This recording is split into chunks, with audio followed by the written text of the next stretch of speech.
previous video we have discussed about the structure of eye and the defects of eye. Now today we will be studying about the human ear.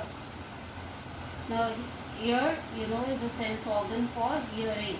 So let's first discuss about the structure of human ear. Outermost part of the human ear is called as pinna. This portion which protrudes out of the body. This is your pinna which the teachers pull. Isn't it? Now this pinna leads to a canal which is called as ear canal or auditory canal.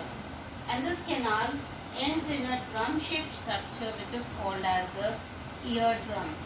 Now this pinna, auditory canal and eardrum together they form the external ear.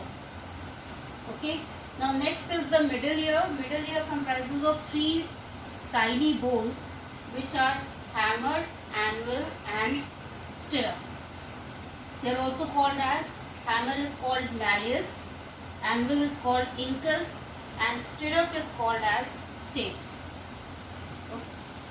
Hammer or malleus, as the name suggests, it is hammer shaped and its base touches the eardrum. Then this the upper portion of hammer is in contact with anvil which is incus. Okay, and this base of anvil is in contact with stirrup which is stapes. And stapes open into a window like structure which is called as oval window. Now the eardrum leads into a tube which is called as eustachian tube. This tube connects the ear with the throat. Many times you must have felt that when you put some ear drops, then the taste can be felt in your mouth. So that is because your eye, ear, nose, they are all connected through this eustachian tube. Now these hammer, anvil, stirrup and the eustachian tube, they comprise of the middle ear. Through the oval window, the middle ear comes in contact with the inner ear. Inner ear has two parts. First is, there are three semicircular canals which are at right angles to each other. They make an angle of 90 degrees to each other and they are filled with a fluid. Okay. Below it, there is this cochlea, spiral structure looking like a snail. So this is called as cochlea, and cochlea has 2.5 coils. Alright, and the semicircular canals, they are joined to the cochlea to a region which is called as vestibule. And this vestibule consists of two parts, utriculus and sacculus. Upper part is utriculus, the lower part is sacculus. Okay, together utriculus and sacculus, they are called as vestibule, and utriculus and sacculus, they are responsible for the static balance of the body. Semicircular canals, they consist of a fluid which is responsible for the dynamic balance of the body. We will discuss that later when we discuss about the function of ears. Now from the cochlea, the nerves, they connect together and they lead into a major auditory nerve which takes the stimulus to the brain and then you are able to hear. Now, like I told you, cochlea has 2.5 coils.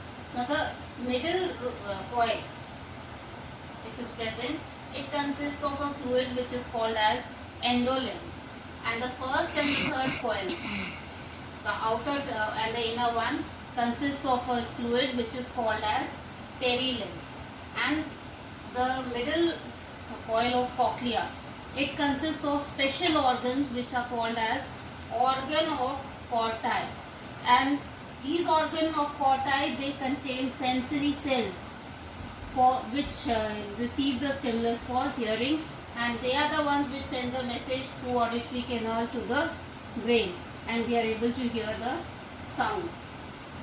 There is another window over here at the lower side in the vestibule, that is called as the round window. So there are two windows. First is the oval window which is in contact with stirrup, and then there is one inner window which is called as the round window. So this is the structure of the ear. Next we come to the function of ear. Ear is performing two types of function. First function, obviously primary function, that is of hearing. And like I told you, hearing, basically what happens, the sound waves enter the pinna through the auditory canal, they come and strike against the eardrum. Eardrum magnifies the sound, and because it is in contact with the base of hammer, so the vibrations from eardrum, they go up to hammer, from hammer, because hammer is in contact with anvil, it goes to anvil, which is in contact with stirrup, so to the stirrup, and finally through the oval window, these through utriculus sacculus, they enter into the cochlea. And cochlea in the middle layer, I told you it has endolimb and organ of corti which sends the sound. Then they send it through the auditory nerve to the brain. Brain deciphers it, and you are able to make sense of that sound. So this is how the hearing is done.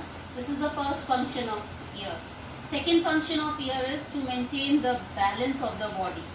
Now there are two types of balances that are being maintained. First is dynamic balance and the second is static balance. Dynamic means balance when a body is in movement. So dynamic balance is being maintained by semicircular canals. The lower portion of the semicircular canal, it is slightly swollen and it is called as ampulla. And the sensory cells for maintaining the dynamic balance are present in the ampulla of semicircular canals. Okay, and static balance, it is maintained by the utriculus and the sacculus, which together are called as vestibules. So sensory cells for static balance, they are present in the vestibules. You must have seen that when you are moving in a fast moving vehicle, when you are going in a fast moving vehicle, you feel nausea. So that is because with the movement of the vehicle, your fluid which is present in the semicircular canal is also moving, and you feel disbalance, and because of that many people feel sickness. So that is the reason for that. And so these are the two functions of the ear: hearing and maintaining body balance. Now this completes your chapter. Do all the questions given behind the chapter in your notebook, and with this chapter we complete with your biology syllabus for class 10. So now I won't be sending you the videos. Instead, every week I'll be sending you worksheets. I'll tell you which chapter to prepare, and then on that chapter I'll be giving you short answer questions. So you maintain a separate copy for that and keep writing those question answers and then fill in the blanks, and the first 20 marks of your paper. We'll first start with that, and if time will permit, we'll move on to the long answer questions also.